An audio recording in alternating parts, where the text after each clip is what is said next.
राजा जनक एक बगिया लगावै, फरी फूली भये कच नारजी। राजा जनक एक बगिया लगावै, भरी फूली भये कच नारजी। वहीं फूल बगिया में गिरजा भवानी, सीता पूजन करई जाई जी। गिरजा पूजन कई के लवटिया शीतल देई, देखई दुई राजकुमार जी।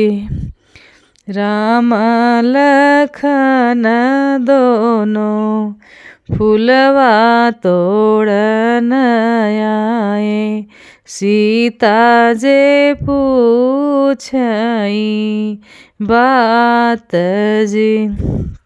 राम लखन दोनों फूलवा तोड़न आए, सीता जे पूछई एक बात जी। के कर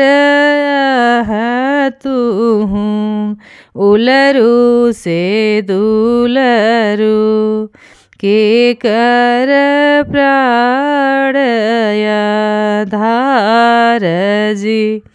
के करे घरे तू ब्याहल बाट, कहवा जे आहल ससुरार जी। के करे ही घरे तू ब्याहल बाट, कहवा जे आहै ससुरार जी। राजा दशरथ ही उलरू से दुलरू, कौशल्या प्राण आधार जी।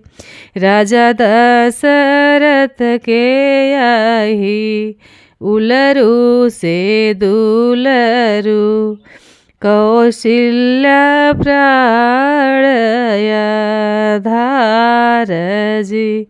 राजा जनक घरे ब्याहल बाटी, जनकपुरी ससुरार जी। इतना बचन सुनी रानी हो शीतल देई, मुखवा पे फेरई हाथ जी। अब ही बबैया घरे ब्याहल बाटी, कैसे के भाए ससुरार जी। अब ही बबैया घरे ब्याह न भइले, कैसे के भइले ससुरार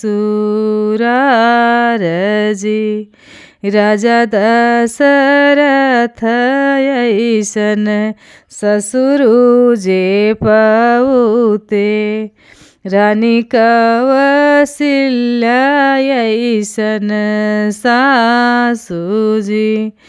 ससु जे लक्ष्मण ऐसन देवरा जे पवते, अवधपुरी ऐसन ससुरार जी। लक्ष्मण ऐसन देवराजे पवतेऊ। अवधपुरी ऐसन ससुरार जी।